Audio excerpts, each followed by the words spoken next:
السلام علیکم، میرا نام یاسمین ہے اور میں ایک اسٹوڈنٹ ہوں۔ میرا سوال ڈاکٹر ذاکر نائک سے ہے کہ میرے والد خوارج ہیں، وہ جمہوری نظام کو کافر کہتے ہیں اور حکومت اور اس میں رہنے والے لوگوں کو بھی کافر کہتے ہیں۔ مجھے حکم دیتے ہیں کہ میں ان کا نظریہ اختیار کروں، لیکن مجھے یہ غلط لگتا ہے کہ میں ایک مسلمان کو کافر کہوں۔ وہ اب میری شادی بھی ایک خوارج سے کر رہے ہیں، کیا خوارج سے شادی کرنا جائز ہے؟ وہ مجھے دھمکی دیتے ہیں کہ اگر میں ان کا نظریہ نہ اپناؤں تو وہ مجھے آگ کر دیں گے۔ بہن جی، مسلمان کو صرف مسلم سے شادی کرنا چاہیے۔ کیا خوارج ایک کافر ہے؟ آپ نے کوئی خوارج مطلب ایگزٹ، خوارج مطلب وہ اسلام کو چھوڑ چکا ہے۔ وہ میرے فادر ہیں۔ اب فادر ہو کوئی بھی ہو، اگر آپ نے خود کہا کہ میرے والد خوارج ہے، خوارج مطلب جو اسلام سے دور جاتا ہے، تو جو اسلام سے دور جاتا ہے اور اسلام کے خلاف جاتا ہے اسے کہتے خوارج۔ مطلب جو تو ان سب میں میرے لیے کیا حکم ہے؟ آپ کے لوگوں میں کہ مسلمان سے شادی کرو۔ قرآن کی آیت ہے سورہ بقرہ کی، سورہ نمبر 2 آیت نمبر 221 کہ اپنے عورتوں کو مشرک سے شادی نہ کرے یا غیر مسلم سے شادی نہ کرے تب تک وہ مسلم نہ بنے، مومن نہ بنے۔ ایک شخص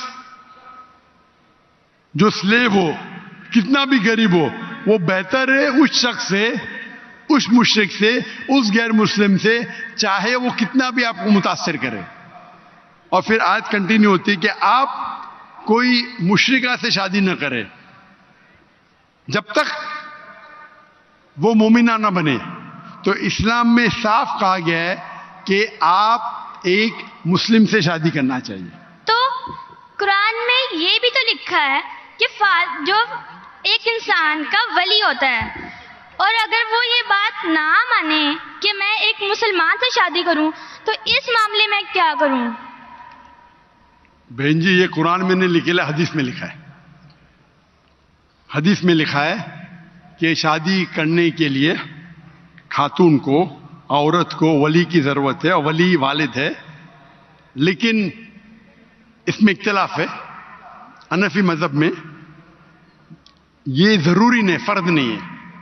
اگر ولی والد اجازت نہیں دیتے تو دینا اچھی بات ہے، لیکن فرض نہیں ہے۔ باقی 3 ائمہ میں ولی والد ہونا ضروری ہے، لیکن آپ کے کیس میں اگر والد خوارج ہے تو یہ آتا ہی نہیں معاملہ۔ یہ ان کے لیے بہن جی، آپ بیچ میں دخل اندازی دیتے رہیں گے تو کیسا میں جواب دوں؟ آپ کا سوال ختم ہو چکا ہے، ابھی جواب کو سنیے۔ آپ اگر دخل اندازی، آپ کو اپنا سوال پورا ایک ساتھ میں بولنا چاہیے۔ آپ بیچ میں دخل اندازی کرتے رہیں گے تو ختم ہی نہیں ہوگا نا۔ آپ کا سوال ختم ہو گیا، ابھی جواب سنو اور دوسرے کو موقع دو سوال کرنے کا۔ آپ نے سوال کیا کہ آپ کے والد خوارج ہے، جو مسلم کے والدہ یا والد خوارج ہے یا غیر مسلم ہے اس کے لیے لاگو ہوتا ہی نہیں۔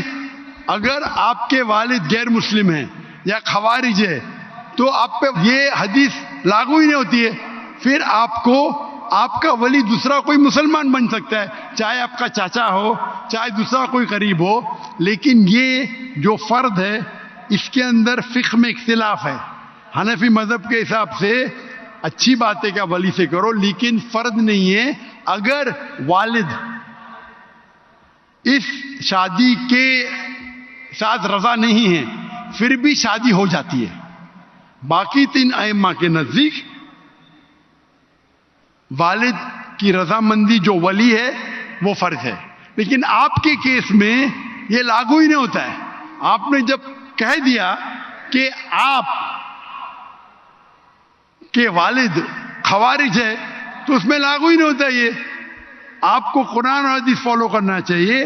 آپ کے جو قریب ہے، جو آپ کا محرم ہے، وہ اس کو اب ولی بنائیں، چاہے آپ کا چاچا ہے، چاہے آپ کا بھائی ہے جو اب بھی مسلمان ہے، اس کو ولی بنا کے آپ شادی کر سکتے ہیں۔ اگر آپ حنفی ہیں تو وہ بھی ضرورت نہیں، ولی کی ضرورت نہیں، تو آپ ایک اچھے مسلمان سے شادی کیجئے۔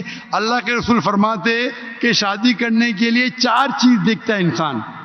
ایک ہے حسن، بیوٹی، ایک ہے دولت، کتنا مال ہے، تیسرا نوبلٹی، کون سے خاندان سے ہے، اور چوتھا ورچیو، ایمانداری، کتنا ایمان ہے، کتنا تقوی ہے، اور سب سے بہتر ہے تقوی۔ تو میری التجا آپ سے ہے کہ ایسے مرد سے شادی کرو جو تقوی والا ہے، وہ سب سے بہتر ہے، اور آپ سوچ سمجھ کے ڈیسیشن لو، اور اچھے مسلمان جو دین کے اوپر عمل کرتا ہے، قرآن حدیث کو فالو کرتا ہے، اس سے شادی کیجیے۔